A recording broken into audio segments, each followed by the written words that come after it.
नमस्कार मित्रांनो. तर आपल्या सर्वांचं या माझ्या नवीन व्हिडिओमध्ये स्वागत. अर्थातच जो हा काय सगळा व्हिडिओ आपण बनवत आहोत तो आपला व्हिडिओ खास फक्त आपल्या एज्युकेशनल पर्पजसाठी बनवला आणि या व्हिडिओत मी कोणालाही कुठल्या प्रकारे खरेदीचा किंवा विक्रीचा सल्ला दिलेला नाही. आपण ही गोष्ट लक्षात ठेवायची. आणि त्यानंतर जर आपण आपल्या चॅनलवरती नवीन असाल तर चॅनलला सबस्क्राईब करायचं आहे. ओके. का निवळ निसताच व्हिडिओ बघायचा असं नाही. चॅनलला सबस्क्राईब करायला काही पैसे वगैरे लागत नाही. तर एक आपली पहिली गोष्ट अशी आहे का आज नेमकी काय झालं मार्केटमध्ये आणि त्याकरता तुम्हाला कालचा व्हिडिओ बघावा लागेल. काल जो आपला व्हिडिओ आपण चॅनलवरती बनवला होता त्या व्हिडिओमध्ये मी आपल्याला सर्वांनाच सांगितलेलं होतं. काय बोललो होतो काल मी बोललेलो होतो का मार्केटमध्ये आपल्याला सकाळी गॅप अप ओपनिंग बघायला भेटेल आणि त्यानंतर आपल्याला प्रॉफिट बुकिंग बघायला भेटेल. निव्वळ प्रॉफिट बुकिंग असेल, करेक्शन म्हटलं नव्हतं. आणि मग आज नेमकी काय झालेलं आहे आपण त्याचा जरा थोडा गोषवारा घेऊया. या ठिकाणी निफ्टीचा चार्ट आपण लावूया. निफ्टीचा चार्ट आपण या ठिकाणी ठेवलाय आणि आज नेमकी आपल्याला काय बघायला मिळाले दिवसभरामध्ये ते जर आपण जाणून जर घेतलं तर या ठिकाणी तुम्ही बघू शकता. तर काय दिसतंय आज तुम्हाला, तर आज इथे 27 तारीख होती. आपल्याला हा जो कालचा मूव होता तो मूव इथे आपल्याला कंटिन्युअसली सकाळी इथून बघा, हा इथून आपला दिवस चेंज झालाय. तो मूव आपल्याला कंटिन्यू होताना दिसला आणि त्यानंतर प्रॉफिट बुकिंग आणि थोडीशी रिकव्हरी. तर ह्या प्रकारे आपल्याला आज मूव मार्केटमध्ये बघायला भेटला. कालच मी सगळ्यांना सावध केलं होतं, कारण जो आपला नवीन लाईफ टाईम हाय आहे तो नवीन लाईफ टाईम हाय आहे तो हाय मारल्यानंतर थोडंफार करेक्शन होणारच होत आहे का नाही. आणि मग आता ते करेक्शन झाले. पण मग आता आपल्याला काही महत्वाच्या घडामोडी जाणून घेतल्या पाहिजेत का, काय महत्वाच्या घडामोडी उद्यासाठी आहेत आपण ते जरा थोडंसं जाणून घेऊ. आणि ते जाणून घेण्यासाठी हा इथं मी जरा थोडा मोकळा स्पेस ठेवला, मोकळा स्पेस केला आता. तर एक नंबरची पहिली गोष्ट आहे का उद्या काय माहिती का, आता उद्या म्हणजे आजच, आज युएस मार्केट जे आहे ते युएस मार्केट आज क्लोज आहे. त्यांचं काय थँक्स गिव्हिंग डे असं काहीतरी आहे आणि त्यामुळे त्या ठिकाणी मार्केट बंद आहे. त्यामुळे उद्यासाठी मार्केटचे जे काही क्ल्यूज आहेत ते आज नसणार आहे, कारण आज मार्केट बंद आहे. आणि दुसरी गोष्ट अशी आहे का उद्या काय आहे, का उद्या विकेंड आहे, म्हणजे विकेंडचा दिवस आहे. आठवड्याचा ट्रेडिंगचा विकेंड आहे, म्हणजे शेवटचा दिवस आहे. आणि त्यामुळे आपल्याला माहिती आहे की शुक्रवारी कधी कधी मार्केट आपल्याला एकदम अनएक्सपेक्टेड मूव्ह देतो. मे बी आपल्याला दोन्ही बाजूला कुठे असू शकते, म्हणजे एक तर डाऊन साईड अप साईड. तर म्हणजेच आपल्याला उद्याही जशी आज मार्केटमध्ये व्हॉलॅटिलिटी होती, आज तशीच व्हॉलॅटिलिटी आपल्याला मार्केटमध्ये उद्याही बघायला भेटणार आहे. तर हे दोन पॉईंट महत्वाचे आहेत, आपण ते या ठिकाणी लक्षात ठेवा. आणि बाकी त्यानंतर मग आता आपल्याला हे जाणून घेतलं पाहिजे ना का नेमके आपल्या मार्केटमध्ये विदेशी गुंतवणूकदार काय करतात, आपल्या गुंतवणूकदारांनी काय केलंय, खरेदी केली का विक्री केली का काय केलं काय नेमकी, ते आपण जाणून घेऊया. त्याकरता आपल्याला जरा थोडंसं जायचं आहे इथं आपल्या याच्यावरती स्टॉक एजच्या वेबसाईटला. आता मला माहिती आहे का एवढ्या लवकर त्यांचा डाटा येत नाहीये, डाटा त्यांचा लेट येतो. ठीक आहे.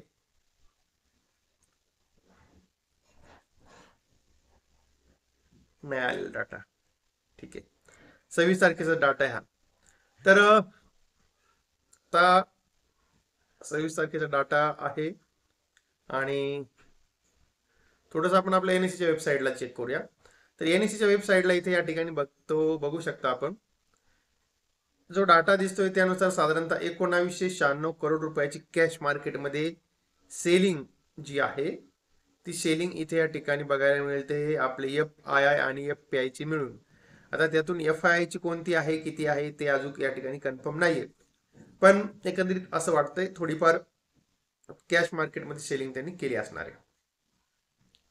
आणि काही महत्वाच्या घडामोडी आहेत त्या आपण या ठिकाणी जाणून घेऊ.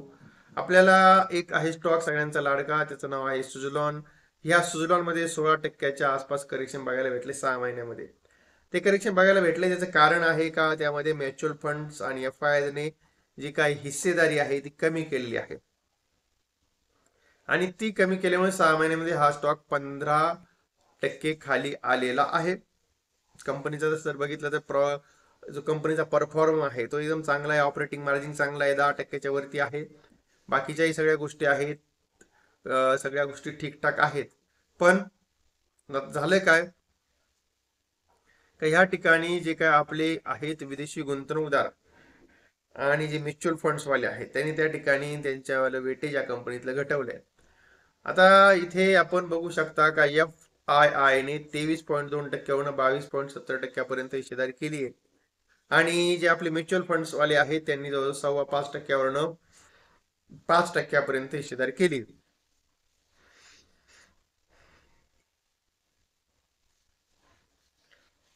ओके. आणि आता थोडं पुढे जाऊया आपण आणि आता बघायचं आपल्याला आपला निफ्टीचा जो चार्ट आहे तो चार्ट काय आहे. पण तत्पूर्वी एक जर बघितलं आपण तर एक गोष्ट लक्षात ठेवा, ह्या कंपनीमध्ये आता ही जी मी तुम्हाला सांगतो सुझलॉन कंपनी आहे आणि त्यामध्ये या ठिकाणी आपल्याला 22.70% FII आहे आणि प्रमोटर फक्त 11.74% हिस्सेदारी आहे.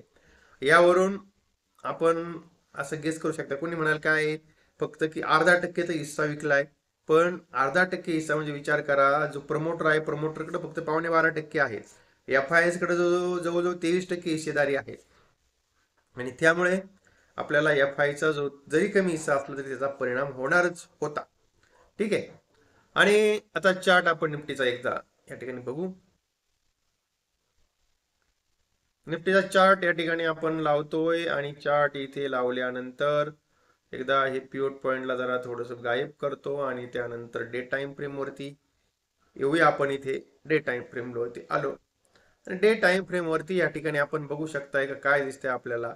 तर आपल्याला या ठिकाणी बघा कालची ही कॅन्डल एकदम मस्त जबरदस्त तयार झाली बघा. ही कालची कॅन्डल आहे ती चांगली आहे आणि आजची ही कॅन्डल त्या ठिकाणी आपल्याला ग्रीन अशीच तयार झालेली आहे. म्हणजे कुठेही निगेटिव्हिटी मार्केटमध्ये नाहीये. आता जे आज काय जे झालं तर कालच मी बोललो होतो, काल एक्सपायरीचा सहारा होता मार्केटला, आज एक्सपायरीचा सहारा नव्हता. पर सॉरी, काल आपला एक्सपायरीचा सहारा नव्हता, काल एक्सपायरीचा पहिला दिवस होता आपल्या नवीन एक्सपायरीचा. आणि त्यानंतर आज आपण बघतोय का थोडंफार एका दिवसामध्ये जर 400 पॉईंट निफ्टी वाढला तर थोडंफार प्रॉफिट बुकिंग होणे साहजिकच आहे.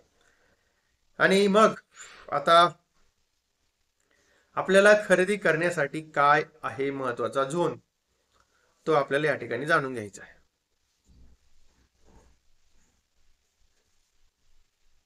या 3 कॅन्डल आपण लावल्यात. ठीक आहे. आता या 3 कॅन्डलचा जो क्लोज आहे बघा, ह्या ज्या रेड कॅन्डल असतात ह्या रेड कॅन्डलचा क्लोज असतो लोअर साईडला. ओके, लक्षात ठेवा, ज्या कॅन्डल रेड असतात त्या रेड कॅन्डलचा क्लोज असतो लोअर साईडला आणि ज्या ग्रीन कॅन्डल असतात त्या ग्रीन कॅन्डलचा क्लोज असतो अप्पर साईडला. ओके. आणि तेव्हा आपल्याला बघा ह्या लेवल निघाल्यात. कोणत्या लेवल आहेत इथे आपल्यासाठी? ही जी लेवल आलेली आहे ती लेवल आहे आपली 26,200 महत्वाचा सपोर्ट आणि आपण त्या 26,200च्या वरतीच त्या ठिकाणी क्लोज झालेलो आहोत. नेमकी बरोबर एक्झॅक्ट सपोर्टच्या आपण ठिकाणी त्या ठिकाणी क्लोज झालोय. तेव्हा मग आपल्याला जरा इथे सहारा पिवट पॉइंटचा घ्यावा लागेल. ठीक आहे. आता या ठिकाणी पिवट पॉइंटचा सहारा जर आपण घेतला तर बघा आता इथे पिवट पॉइंटचा सहारा घेऊया आपण आणि 15 मिनिटाचा टाइम फ्रेमचा चार्ट करूया.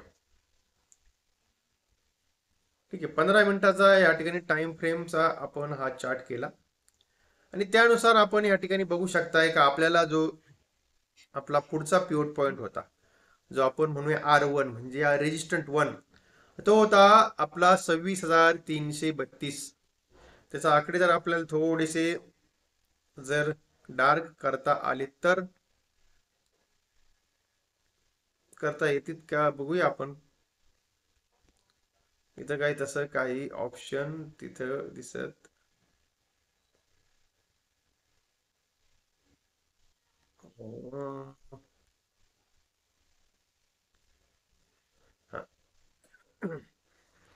आता ह्या ठिकाणी तुम्ही बघू शकता 26,332 जो आहे तो आपला आजचा R1 होता. ठीक आहे. कालचा R2 जर बघितला तर कालचा R2 म्हणजे कालचा आपला रेजिस्टंट 2 बघितला तर तो ह्या लेवलला आहे आणि बरोबर एक्झॅक्टली आपण त्याच लेवल पासून खाली आलो. त्यानंतरचा आपला कालचा जो R4 होता बघा, तो इथे तुम्ही बघू शकता, तो आहे आपला हा 26,232 आणि आपण बरोबर एक्झॅक्टली त्याच्याच खाली क्लोज झालोय. आणि बाकी त्यानंतरचा जो आहे कालचा R3 होता 26,167. तर आता हे जे पॉइंट आहे ते आपण लक्षात ठेवा. म्हणजेच आपल्याला आणखीन एक सपोर्ट आहे आणि तो सपोर्ट जर आपण या ठिकाणी त्यालाही आपण एक या ठिकाणी लाईनिंग करून घेऊ इथे या ठिकाणी 2600. आणि आता तुमच्या समोर चार्ट आलाय. आता ह्या ठिकाणी दिसतंय आपल्याला का हे क्लोजिंग आपलं 26,200 आहे. जर आपल्याला बाय करायचा झोन जर असेल तर आपल्यासाठी एक तर हा पॉइंट आहे 26,100 आणि 67 हा एक बाय झोन आहे. आणि किंवा मग आपला 26,100चा बाय झोन आहे. इथे 26,100ला सपोर्ट आहे, 26,100 आणि 66ला सपोर्ट आहे. आपले हे दोन बाय झोन आहेत. जर मार्केट काही कारणास्तव गॅप अप ओपन झालं तर, कारण आज अमेरिकन मार्केट बंद आहे त्याच्यामुळे अमेरिकेचा काय आपल्याला काय आज काय सुखदुख नाहीये, तर मग काय करायचं, तर मग आपल्यासाठी दुसरी दिशा तयार आहे. बघा, आपल्याला ही एक रेड कॅन्डल आहे, ह्या रेड कॅन्डल पासून आपल्याला जो असा डायरेक्ट शार्प फॉल आला तो आहे 26,260. गॅप अप ओपनिंग जर झालं तर आपल्याला 26,260च्या वरती गेलो तरच खरेदी करा. थोडंफार फ्लॅट टू आणि निगेटिव्ह जर ओपन झालं तर अराउंड 26,100च्या आसपास जेवढे जवळ घेता येईल आणि तेवढ्या जवळ त्यामध्ये खरेदी करायचा प्रयत्न करा. ओके, आता ही गोष्ट तुमच्या लक्षात आली. मी तुम्हाला निफ्टीचा फार संपूर्णपणे एकदम कुठं काय वगैरे या सगळ्या गोष्टी सांगून दिल्या तुम्हाला. ओके, म्हणजे तुम्हाला जी खरेदी करताना त्या झोन मध्येच खरेदी करायची आहे. थोडं पुढे जाऊया. बँक निफ्टीचा जो चार्ट आहे आपला, बँक निफ्टीचा चार्ट आपण इथे लावूया.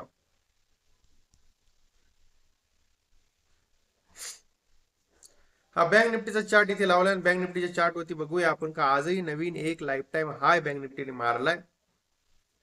जवळजवळ आजचा टॉप बघितला तर 59,866चा आहे आणि क्लोजिंग ही आपण जवळजवळ अराउंड त्याच जवळ दिलेली आहे.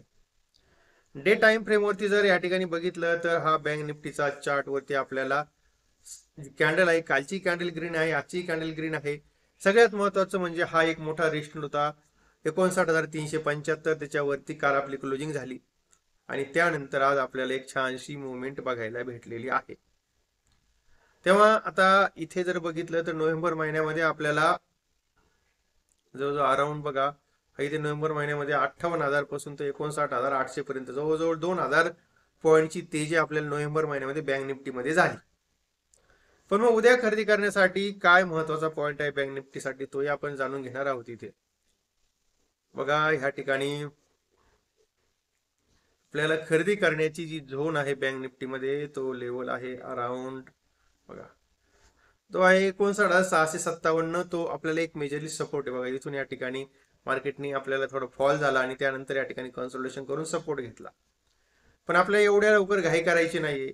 आपल्याला थोडस त्याच्या खालचा एक आहे पिवट पॉइंट, तो सपोर्टचं काम करणं आपल्याला, तो आहे अराउंड 59,500च्या आसपास. नवीन खरेदी करायची असेल तर 59,500च्या आसपास खरेदी करा तिथे, कारण ह्या ठिकाणी आपल्याला इथे हा आपला रेजिस्टन्स झोन होता, तो क्रॉस केल्यानंतर एक मोठा ब्रेकआउट आला. त्यानंतर ह्या ठिकाणी परत आज सपोर्ट इथे घेतलेला आहे 59,500ला, म्हणजे तो झोन आपल्यासाठी एक आपला बाय झोन ऍक्टिव्ह होईल तिथे. आणि किंवा जर थोडस आपल्याला असं म्हणूया का गॅप अप जर झालं मार्केट, तर मग आपल्याला 59,850च्या वरती टिकू द्या. 59,850च्या वरती जर टिकलं तरच त्या ठिकाणी खरेदी करा. जर तुम्ही 59,500ला जर खरेदी केलं तर तुम्हाला जे टार्गेट असणार आहे ते टार्गेट 60,000 पर्यंत असणार आहे. 60,000 तर आता ऑलमोस्ट आपल्याला त्या ठिकाणी जवळ झालायच. 59,850च्या वरती जर घेतलं तरी टार्गेट तुमचं 60,000 असेल आणि त्यानंतरचं टार्गेट असेल 60,500च्या अराउंड पर्यंत, कारण त्याच्यावरती म्हटलं तर सध्या दररोज लाईफ टाईम हाय करतो, त्यामुळे काय त्याचं काय आपण काही एवढं सांगू शकत नाही. तर ही परिस्थिती आपली आहे निफ्टी आणि बँक निफ्टीमध्ये. त्यामुळे आता या ठिकाणी आपण थोडं अमेरिकेत पण एकदा जाऊन येऊया. काय म्हणताय तिकडे डोनाल्ड ट्रम्प साहेब?